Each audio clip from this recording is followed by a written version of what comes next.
On va tout de suite enchaîner avec le deuxième thème qui est l'entrepreneuriat et l'auto-emploi. Donc, M. Stanislas et le docteur vont bien vouloir céder leur place à nos intervenants qui viendront. Je vais inviter aussi M. Kumbila Sitan à bien vouloir nous rejoindre. Désolé si j'écorche le nom. Voilà. Donc, dans cette thématique entrepreneuriat et auto-emploi, on parlera de l'impact et l'utilité de l'auto-emploi dans la lutte contre le chômage.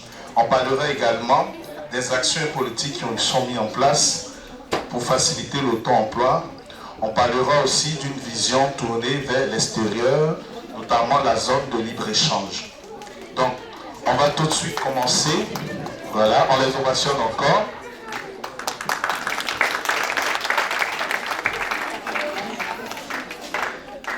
Donc on va tout de suite commencer avec Madame Kofi Melissa, qui est diplômée d'un DCG, diplôme de comptabilité et de gestion. Elle est assistante au consul honoraire de Côte d'Ivoire à Casablanca. Voilà, donc je vous laisse en compagnie de Madame Kofi. On peut l'ovationner encore.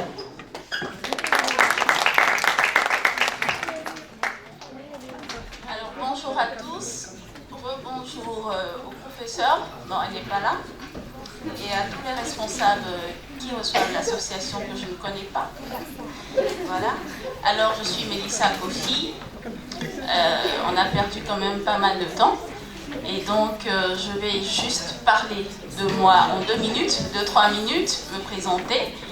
Alors, pour moi, le Maroc est un accident.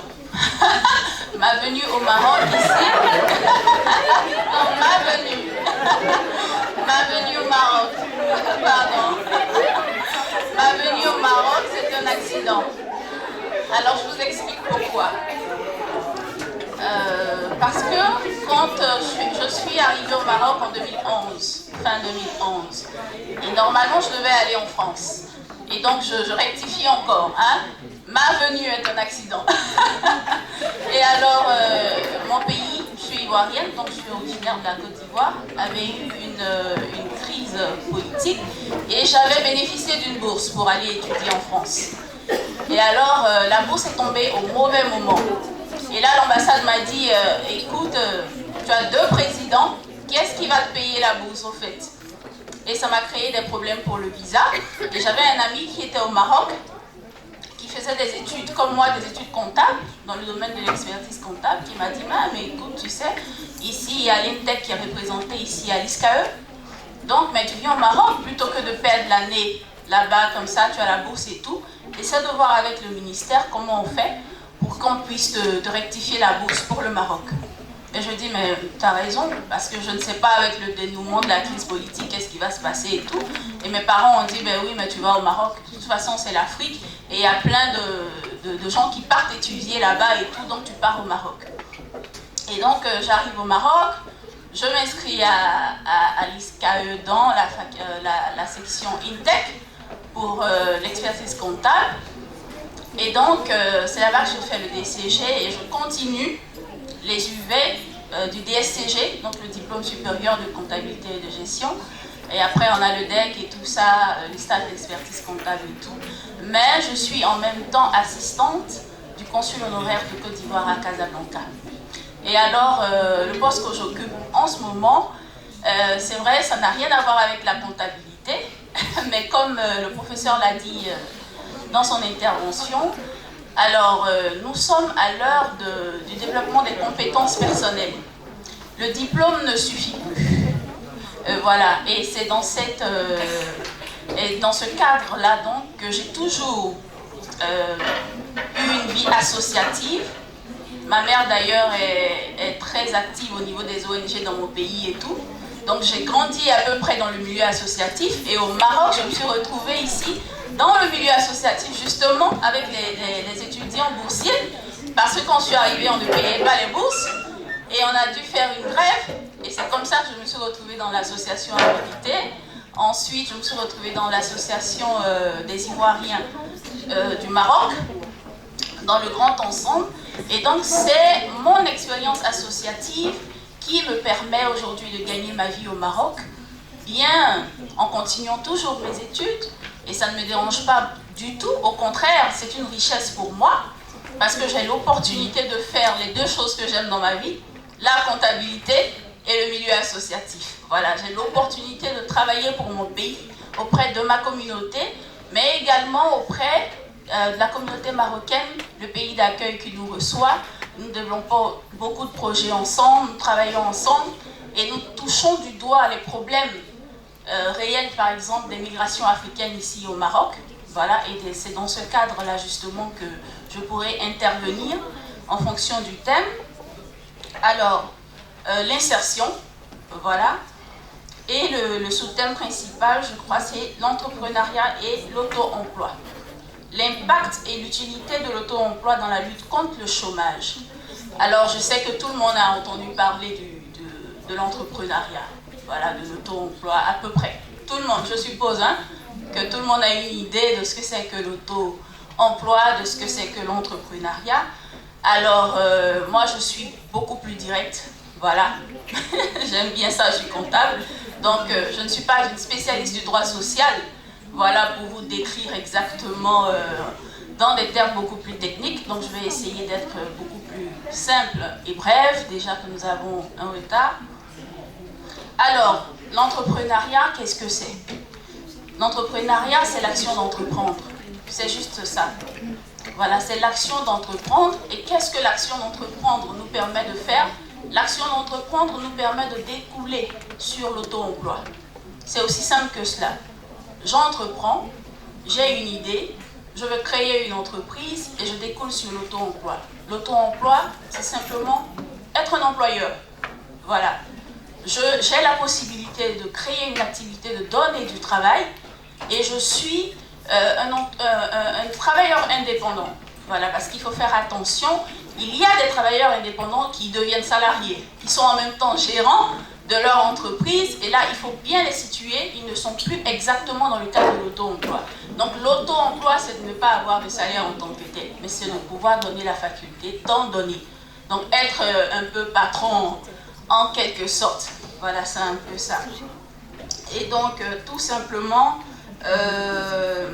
dans le développement, on va situer également le contexte du chômage. Voilà.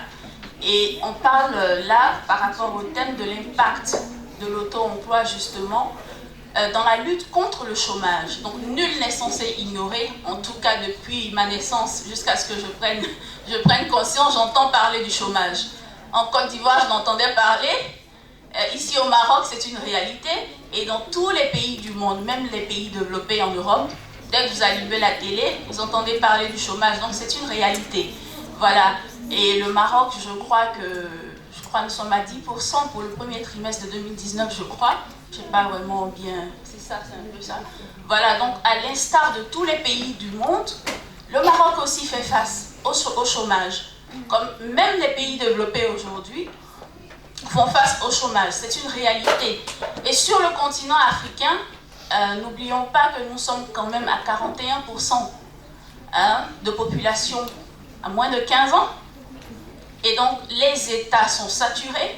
Quoi qu'ils fassent, quelles que soient les politiques mises en place, il faut quand même accorder à nos États de ne pas pouvoir avoir la possibilité de créer de l'emploi pour tout le monde. Alors, qu'est-ce qu'il faut faire dans ces cas? L'auto-emploi devient une réponse, parmi tant d'autres, à la lutte contre le chômage. Voilà un peu. Et donc, je vais parler quand même des causes profondes mais plus simplistes du chômage en Afrique en général. De toute façon, comme moi j'interviens sur des sujets concernant le Maroc ou des pays africains, je ne fais pas vraiment de différence parce que j'ai remarqué que tous les pays africains ont à peu près les mêmes problèmes, ont à peu près les mêmes difficultés. C'est vrai que nous ne sommes pas du tout au même stade de développement au niveau des infrastructures et tout ça, mais au niveau du traitement social. Voilà, la question de l'emploi et de la protection sociale est pratiquement absente. En Afrique, il faut le dire, nous ne bénéficions pas des mêmes protections sociales qu'en Europe, dans les pays développés et tout. Donc nous partageons les mêmes difficultés au niveau du chômage. Voilà. Et donc, les causes profondes, il y a notamment, je vais rapidement les énumérer, la qualité de la formation. Voilà, c'est une réalité. Les formations ne sont très souvent pas adaptées aux réalités, aux besoins du marché.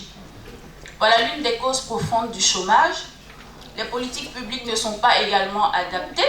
Nos États ne sont pas vraiment informés des réalités, voilà, des réalités des besoins de l'emploi. Nous avons le manque de planification aussi. Le manque de planification au niveau des infrastructures. Nous avons malheureusement dans les pays africains qui sont des républiques, nous sommes confrontés très souvent à des problèmes politiques. Et il ne faut pas oublier qu'une crise politique, c'est lourd à rattraper. Et parfois, il y a des retards au niveau de la planification. Il y a des retards et l'école ne s'arrête pas pour autant. On a un problème d'infrastructure, mais l'école continue. Les diplômés continuent à être formés, les jeunes sortent des établissements et il va falloir les insérer. Il va falloir les insérer. Voilà, donc ce sont des causes essentielles. Donc la formation, la qualité de la formation.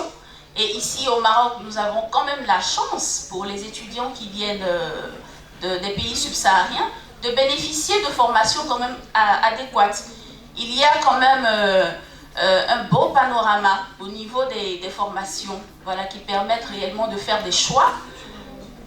Et quand les étudiants se retrouvent dans des pays, ils sont parfois confrontés à des filières, comme tout à l'heure, je crois Stan en parlait, hein. Ils font des filières parfois qui ne sont pas adaptées aux réalités. Voilà, donc pour ceux qui retournent dans leur pays d'origine, il est très important de devoir s'informer de l'évolution économique des pays desquels ils proviennent pour pouvoir s'adapter au tissu social. Exactement. Et donc, là, je passe directement à l'intérêt de l'auto-emploi. L'intérêt de l'auto-emploi, de la lutte contre le chômage. Il y a 3 points que je relève. L'auto-emploi comme soutien à la politique de l'État. Voilà. L'auto-emploi, une réponse aux différents types de chômage, une solution en fait, et l'auto-emploi comme booster de compétences. Alors le premier point, c'est quoi? L'auto-emploi, un soutien à la politique de l'État. Je reviens encore pour dire qu'il est impossible à un État de pouvoir donner du travail à tout le monde. Qu'est-ce qu'il faut faire dans ce cas? Il faut promouvoir l'auto-emploi. Il appartient justement à l'État de créer les conditions de pouvoir permettre justement aux jeunes plus particulièrement de pouvoir créer des entreprises, de pouvoir créer de l'emploi.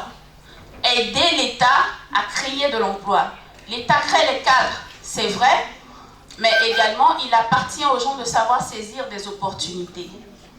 Voilà, et il ne faut pas oublier que les jeunes sont aujourd'hui de plus en plus ambitieux. Je ne sais pas exactement le cas au Maroc, mais en tout cas en Afrique noire, les fonctionnaires n'ont pas bénéficié d'une bonne image. En Afrique noire, le fonctionnaire, il est carrément, c'est quelqu'un qui ne pourra pas profiter de la vie. L'image du fonctionnaire n'est pas du tout belle à voir. Au Maroc, je ne sais pas si c'est vraiment le cas, mais je pense qu'un peu. Les fonctionnaires sont toujours pas très bien payés, et donc aujourd'hui, la jeunesse a envie d'une meilleure qualité de vie. Avec les réseaux sociaux, avec les stars, tout ce qu'on voit, tout le monde a envie d'une meilleure qualité de vie. Et l'auto-emploi, justement, l'entrepreneuriat se développe à travers ça, parce que les jeunes sont beaucoup plus innovants. Ils ont compris parce qu'ils ont des modèles. Ils regardent quelqu'un comme Mark Zuckerberg, ils regardent Steve Jobs, paix à son âme à l'époque, et ils se disent, mais pourquoi pas? Et il y a un désamour pour les corps des métiers. Ils se disent, mais ça sert à quoi de travailler pour un État qui ne va même pas pouvoir me payer une retraite décente, qui ne va même pas pouvoir m'accorder le minimum lorsque je serai à la retraite. Et vous avez comme ça des jeunes qui, justement, sont boostés à travers ces cas à part les enseignants d'université ou alors les médecins dans la fonction publique, le reste des corps de métier ne sont malheureusement pas vraiment très valorisés. Nous n'avons pas vraiment de modèle.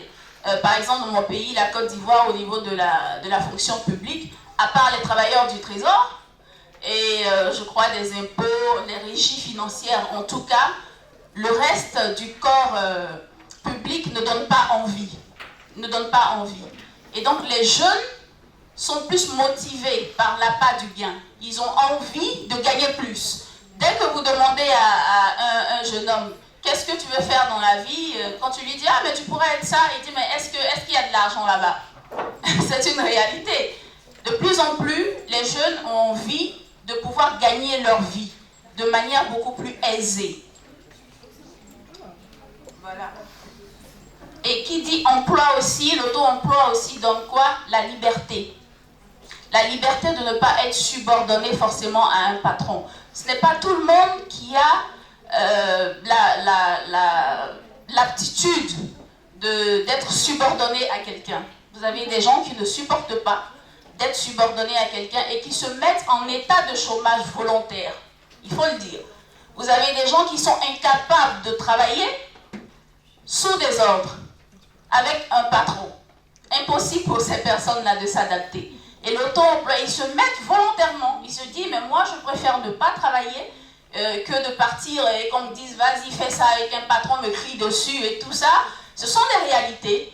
Et l'auto-emploi est une réponse. Il y a beaucoup de gens comme ça qui ont développé des activités parce que, justement, ils ont senti en eux qu'ils n'ont pas cette faculté de savoir être subordonnés à quelqu'un. Et à travers cette faculté humaine qu'ils ont pu développer des affaires. Ils ont pu développer comme ça des affaires. Et donc, l'auto-emploi est une réponse aux différents types de chômage. Et donc, j'ai catégorisé 3 types de chômage. Donc, le chômage structurel, frictionnel et le chômage conjoncturel. À quel niveau est-ce que l'auto-emploi ou être entrepreneur peut toucher du bout de doigt ou aider à solutionner ces différentes catégories de chômage? Et donc, je répète, ça, je ne suis pas une experte encore, comme je l'ai dit, du droit social, mais j'ai quand même énuméré ces 3 catégories de chômage parce que ce sont des causes, en fait, des catégories récurrentes, surtout en Afrique, dans nos pays. Au niveau du chômage structurel, donc, je le répète encore, je donne la définition beaucoup plus simple, pas technique, qui résulte des difficultés ou des changements de réglementation. Par exemple, ça peut être la démographie. Ici au Maroc, ça c'est un cas que je touche tous les jours par rapport à mon activité professionnelle. Vous avez les migrants qui viennent et qui s'ajoutent à la population marocaine. J'ai commencé mon propos en disant que le Maroc est un pays comme tout le monde. Il a aussi ses réalités, ses difficultés. Le Maroc est déjà confronté au chômage. Et qu'est-ce que le Maroc peut faire face à une population migrante qui arrive d'autres pays, qui pour certains sont en transit, mais pour le moment, il faut bien qu'ils gagnent leur vie. Mais le Maroc n'a pas la possibilité de pouvoir trouver du travail déjà pour les Marocains. Alors, trouver encore du travail pour des populations migrantes, pour certains qui sortent des universités, ici, moi je travaillais dans des cabinets marocains, des cabinets comptables. Voilà, je gagnais tellement bas que quand l'opportunité du consulat est arrivée, j'ai sauté sur l'occasion. Voilà, et donc c'est une réalité, les salaires sont bas. Comme dans tous les pays, c'est difficile déjà de trouver du travail. Et quand vous avez des populations encore migrantes qui arrivent, étrangères, le temps de s'insérer dans le tissu social, il faut bien que pour maintenir la cohésion sociale, ces personnes puissent gagner leur vie. Et qu'est-ce qui se passe? Voilà encore que l'auto-emploi devient une solution. Ces migrants qui arrivent, qui pour certains ont des économies, ont la possibilité de créer des emplois, ont la possibilité d'entreprendre. Voilà. Et le chômage ne concerne pas seulement les citoyens marocains, le chômage va concerner également toutes les populations qui y vivent. Et voilà une solution pratique. Vous avez des jeunes qui développent des activités qui répondent à des besoins. Et là, ce que j'ai noté, c'est la présence féminine au niveau de l'auto-emploi des populations migrantes. Ce sont les femmes qui investissent beaucoup parce qu'il y a des besoins. Par exemple, vous prenez juste le besoin du domaine des cosmétiques. Vous voyez, c'est un exemple que je vous donne. C'est une réalité. J'arrive au Maroc, je suis noire, de race, et j'ai besoin de me faire, par exemple, des tresses. Voilà. Et par exemple, les Marocains ne maîtrisent pas forcément la texture de mes cheveux, la texture de ma peau. Et il y a un besoin qui se crée. D'accord? Et vous avez comme ça des panoplies comme ça de salons de coiffure pour certains qui sont dans le cadre de l'économie informelle, c'est une réalité, mais pas tous. Vous avez des salons de coiffure qui sont réglementés dans des endroits qui n'échappent pas à l'économie marocaine, donc qui sont bien structurés, qui délivrent même des contrats de travail à leurs employés. Et ça, c'est un exemple pratique, voilà, de l'entrepreneuriat, de ce que on peut faire en fonction des besoins. Vous avez aujourd'hui le transit, par exemple. Vous avez des sociétés de transit qui se créent un peu à gauche, à droite, parce que le Maroc est une grande plateforme commerciale aujourd'hui. Vous avez beaucoup de subsahariens qui achètent beaucoup de produits, mais il faut pouvoir les faire partir au pays. Aujourd'hui, on a de plus en plus de sociétés de transport. Au début, comme je le disais, l'auto-emploi débute toujours dans l'informel. Voilà, dans l'économie informelle. Mais c'est-à-dire que l'économie informelle, bon, comme vous êtes des littéraires, je vais quand même juste expliquer, c'est juste une économie qui échappe au regard de l'État, qui échappe un peu à la réglementation de l'État. Et l'État est obligé parfois, parce que pour des questions d'empathie aussi, parce que vous voyez des gens qui viennent, qui n'ont pas beaucoup d'argent et tout ça, mais qui essaient de s'en sortir, qui essaient de trouver de quoi faire, et l'État essaie quand même de fermer un peu les yeux pour leur permettre, dans certains cadres, de pouvoir gagner leur vie, mais une fois que l'activité se développe, il faut bien un regard étatique, il faut bien un retour. Et en ce moment-là, on sort du cadre informel et on retourne vers la réglementation. Voilà, donc l'auto-emploi peut commencer de manière informelle, de manière comme ça, un peu vague, mais il appartient à l'État de pouvoir organiser ces secteurs-là, afin que ces économies ne puissent pas échapper, voilà, aux caisses de l'État. Donc c'est un peu ça au niveau des populations migrantes. Grâce à ça, vous avez plusieurs personnes qui gagnent leur vie, sans oublier même tous les lauréats du Maroc, par exemple comme Stan, qui est aujourd'hui un auto-entrepreneur, voilà, qui a fait sa boîte. Vous avez plein comme ça de jeunes subsahariens qui ont réussi, surtout aussi dans le domaine de la formation, voilà, qui forment des missions africaines. Et on a beaucoup de cabinets de formation et tout ça. Donc il y a une possibilité. Il y a une possibilité. Et qui dit résolution du chômage dit aussi, comme je l'ai dit tout à l'heure, facilité de l'insertion, facilité de l'intégration. Il est plus facile à un migrant qui gagne sa vie de pouvoir s'insérer dans le tissu social qu'à un autre, par exemple, qui ne travaille pas. Voilà, qui ne travaille pas. Vous comprenez que, par exemple, le Marocain qui a affaire à un migrant, quand je dis migrant, il ne faut pas voir le terme migrant, c'est pas forcément ce que vous voyez au bord de la route. Hein. Il faut faire attention. Qui demandent parfois de l'argent, et nous sommes tous des migrants. Dès que vous quittez votre pays d'origine et vous arrivez, vous êtes en état de migration. Voilà. Si vous voulez être en transit ou si vous voulez être résident, donc quand je dis migrants, des populations migrantes, je parle bien des populations résidentes au Maroc. Voilà. Aussi bien les étudiants, c'est une autre catégorie, que les professionnels. Voilà. Et donc, voilà de manière pratique comment est-ce que l'auto-emploi peut être une solution d'intégration, une solution qui règle réellement le chômage au niveau du chômage structurel, au niveau du chômage frictionnel qui provient de la période pendant laquelle une personne qui perd son emploi attend de pouvoir avoir un autre emploi. C'est juste ça, le chômage frictionnel. Je perds mon emploi et je suis en attente d'un autre emploi. Et dans ce laps de temps, qu'est-ce que je fais? J'ai peut-être mes économies. Je n'ai pas encore trouvé un autre boulot.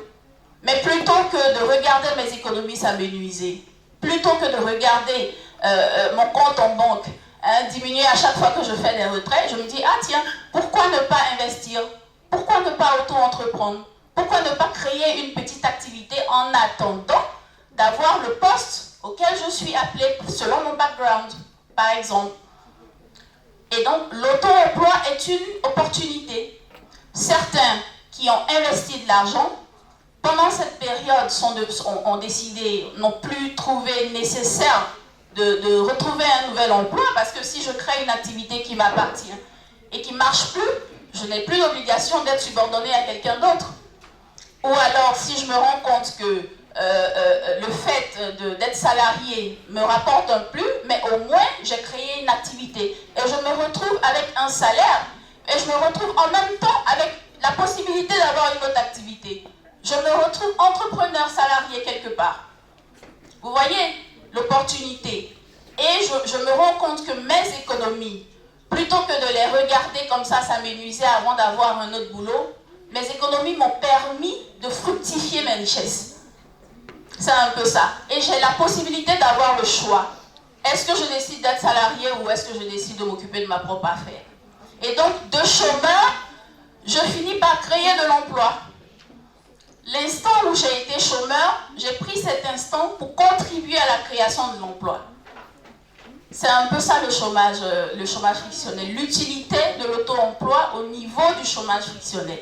Et au niveau du chômage conjoncturel, qui est la dernière étape, pour montrer l'impact que peut avoir l'auto-emploi, au niveau du chômage conjoncturel, donc rapidement, qu'est-ce que c'est que le chômage conjoncturel? Qu'est-ce que c'est que le chômage conjoncturel? Il est en lien avec le cycle économique. Voilà. Et donc, ça dépend. Un État peut avoir des difficultés économiques dues à plusieurs raisons. Ça peut être une conjoncture économique, sociale, culturelle. Par exemple, ça peut être dû à une crise politique, comme en Côte d'Ivoire. Il y a que l'État, vu les difficultés économiques, se trouve obligé de licencier, par exemple, des gens qui perdent leur emploi. Et qu'est-ce qu'il faut faire face à ce chômage? La seule solution, c'est l'auto-emploi. Il n'y a que l'auto-emploi, il n'y a qu'un entrepreneur qui a la possibilité de prendre des risques, d'investir de l'argent dans un pays qui est en pleine crise, par exemple. Il n'y a qu'un auto-entrepreneur à travers l'innovation qui est capable de s'adapter aux réalités conjoncturelles et de se dire, ah tiens, en ce moment, dans ce pays-ci, il y a telle difficulté économique, mais tiens, ah, j'ai une idée. Et si je faisais ça?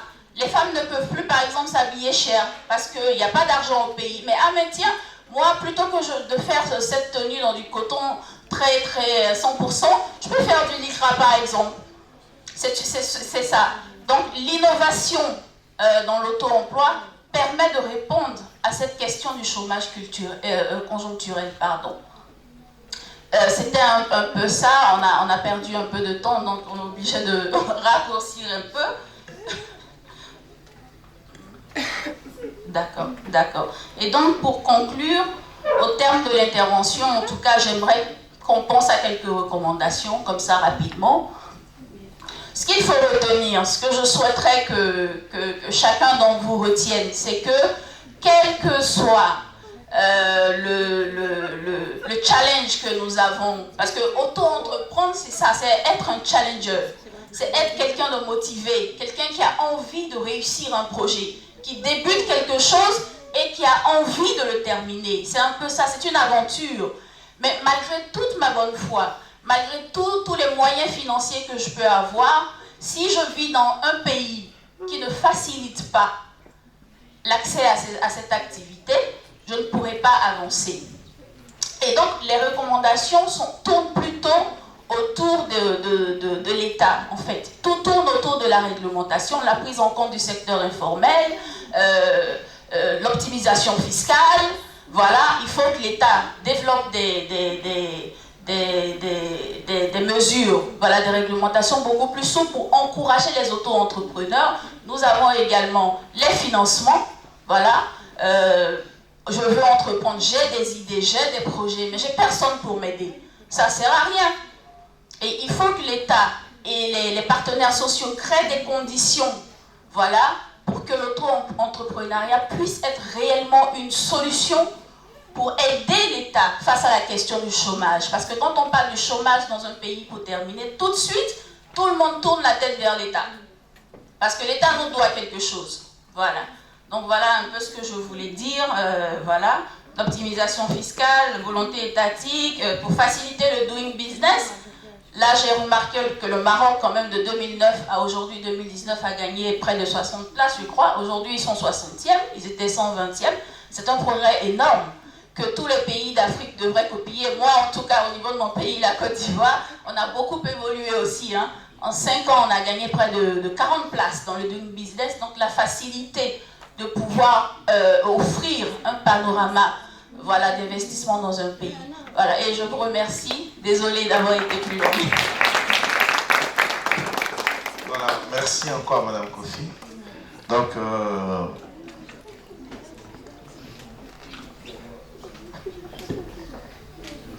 d'accord, tout à l'heure, on va prendre vos questions tout à l'heure.